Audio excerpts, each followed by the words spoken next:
Hello and welcome to my weekly post here on the Andrew Wasson YouTube channel. Thank you so much for joining me. This is my secondary channel to my primary, which is on YouTube, Creative Guitar Studio. And these are all basically ways that I connect with all you folks to be able to promote my website and my Patreon. My Patreon is patreon.com/Creative Guitar Studio, and my website is creativeguitarstudio.com. So the first thing that I want to go over here is talk to you about what's been released this week on my main YouTube channel over at Creative Guitar Studio. And what is going on over there is I've got some ideas on some simple chords that I've gone over, and they're, I call them simple chords, but they're shapes that are of a unique and more sophisticated sound. You know, I've got an idea here that's going over some sounds of the G6 add 2. We talk about F major 7 with the flat 5. And then I've also got a really cool voicing of A minor 11 that I go over with you guys. So check that video out. I think you're really going to like it. And it's all about taking these more sophisticated, more unique sounds and applying them both as chord ideas, especially, you know, if you like fingerstyle acoustic guitar, they sound great for fingerstyle. And then on the other side on Patreon, on the part 2 video, I'm going over ideas on how you can apply melody over those using the Pentatonic. And that is the topic I'm going to be covering in just a few moments with you here on this video. Before we get to that, I want to talk about 2 other videos I released this week on the Creative Guitar Studio YouTube channel. One is if you get asked to play something, what do? You know, you're sitting in your living room, you got your friends hanging out with you. Maybe there's some new people over and they spot your guitar in the corner of the room and they say, "Hey, you play guitar, cool, that's so interesting, can you play us something?" And if you have something nice to be able to play, especially something, again, that's kind of sophisticated sounding, really smooth sounding, you know, maybe some nice jazzy sounding chords and it doesn't even have to be anything fancy, but it will impress people and people will be, you know, thinking, that is awesome. You know, especially if you've got a girlfriend or something that's new and she's hanging out with you at your apartment or whatnot. You play a couple of chords, couple of pieces for her. It doesn't even if it's something that you're just making up on the spot, people love it. You know, people just think it's so cool to see a person live playing a musical instrument. It blows most people's minds because most people can't do it. It's so, you know, phenomenal to them. And that's another thing. Hey, before I go to the next topic I want to cover for the video release on my main YouTube, I want to mention that to you guys. So many times people get so nervous about playing guitar, their hands are shaking, you know, they're just sweating bullets and everything.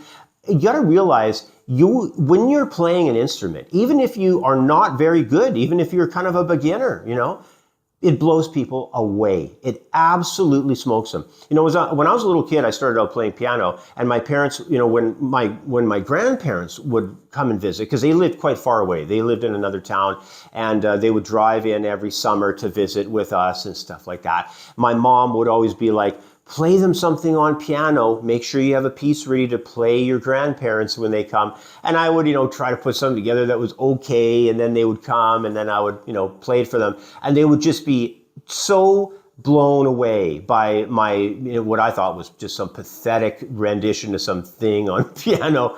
But it was just how they couldn't do it. They couldn't play one note on piano. And most people can't play one note on a musical instrument. In fact, I've even, over the years, some of my oldest friends, I've said to them, hey, just grab a guitar, try and make a D chord or something.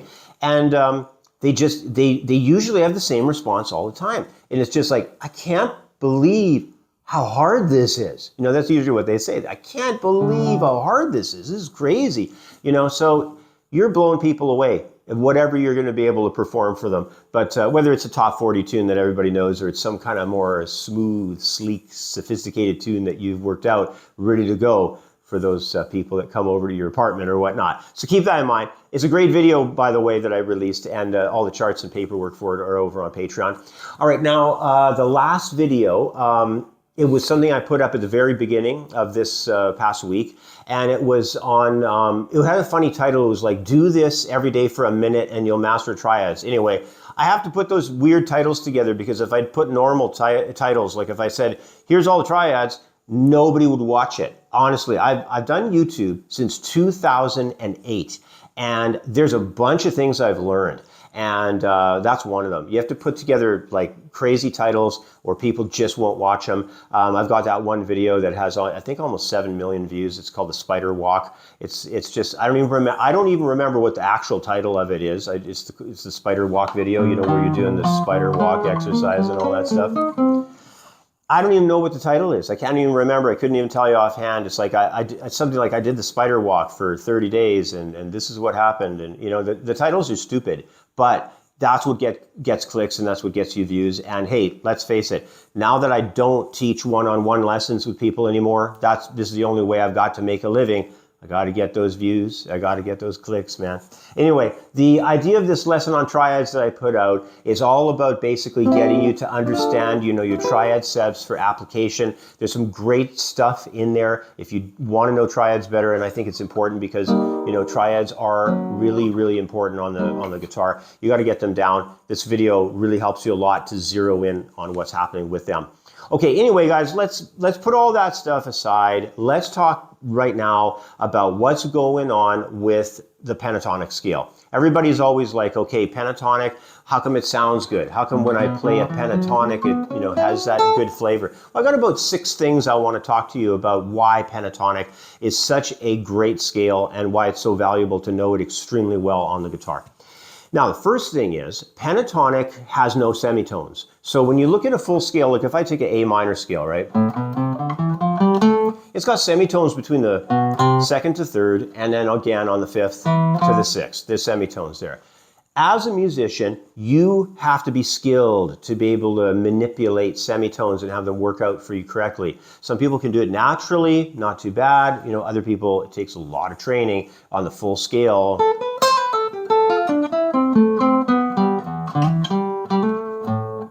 You got to really understand this instrument to get really good at the comprehension and application of those semitones. Now, pentatonic doesn't have semitones. So it's like right away it just naturally sounds good. It just kind of has larger intervals and it just gets the flow of the musical statements out in a really concise way. So that's number 1.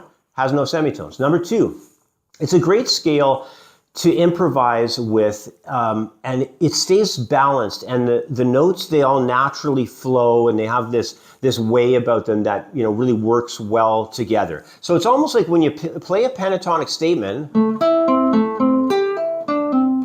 you don't even have to really do anything too fancy. It sounds nice. It's just like anything you kind of put together with it. The notes are balanced. They just float together and sound nice. It's something about the way this thing is set up, you know. So that's number 2. Number 3 is the pentatonic layouts on the fretboard. Like on the neck itself, there's a few layouts that we have with this, both major and minor, that are so concise.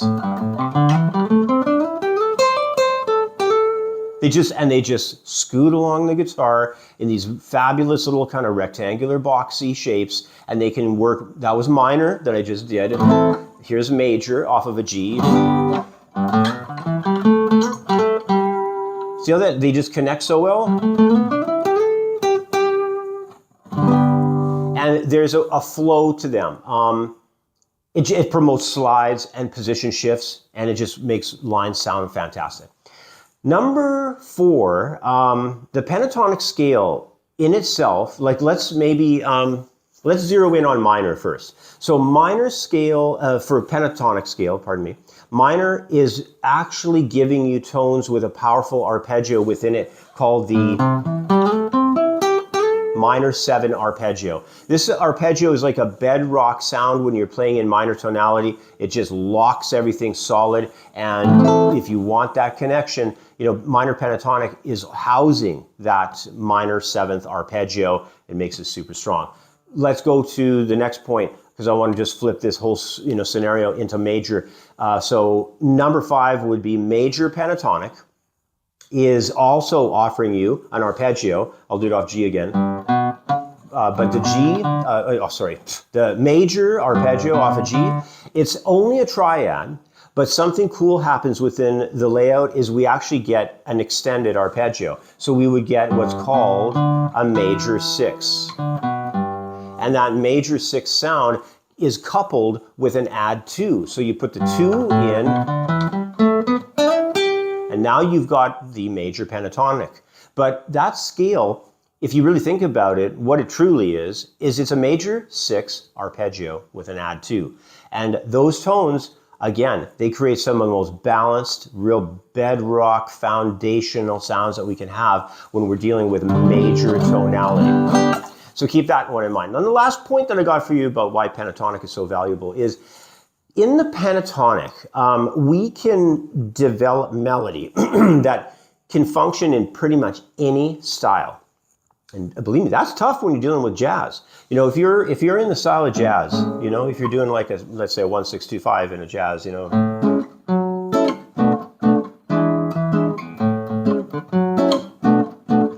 And you need something to play over that. You know, got some basic bouncy thing like that. Major pentatonic is awesome, you know, and it doesn't matter. You could be doing jazz, you could be doing pop music, whatever it is, major pentatonic, if you need melody.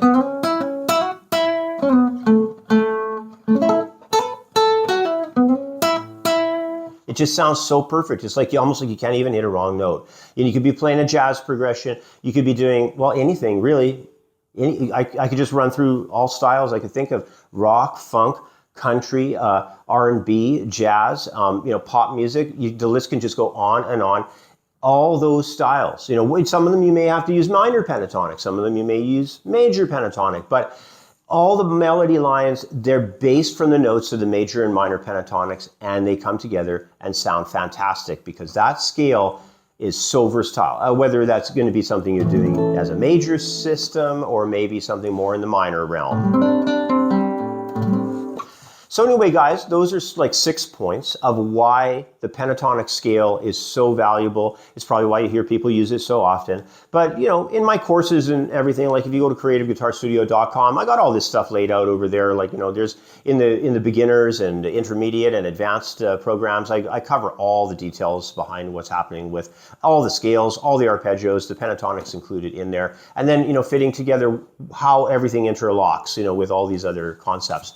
But anyway, that's it for this week's Andrew Wasson YouTube posting here. Thanks so much for joining me, and thanks for watching. I'm going to try and put up a video like this every Sunday, just kind of an informal, kind of just having a chat, you know, going over some of the things that I've been thinking about and doing through the week. I had somebody ask me again, because back last year in the summer, I guess it was, before I was jumping on my motorcycle and doing some rides, I was filming a couple of these, and I was kind of doing more philosophy stuff. People were asking me, hey, can you get back to the philosophy stuff? I love your stories. So maybe next week, that's what we should take a look at, is another philosophy video.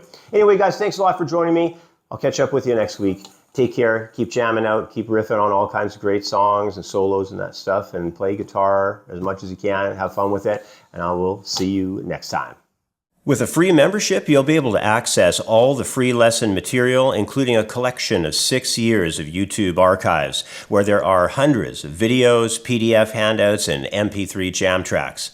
Plus, with a free membership, you'll gain access to the Quick Licks program, a 30-lesson course covering guitar licks in all playing styles across all types of scales and arpeggios. When you sign up for a paid membership, you'll get access to my core curriculum, including my beginner, intermediate, and advanced guitar programs. Plus, there's also my elective courses on the site, like acoustic guitar, guitar technique, guitar soloing, ear training, music reading, and many others. Go check it out. You're going to love it. The website is creativeguitarstudio.com.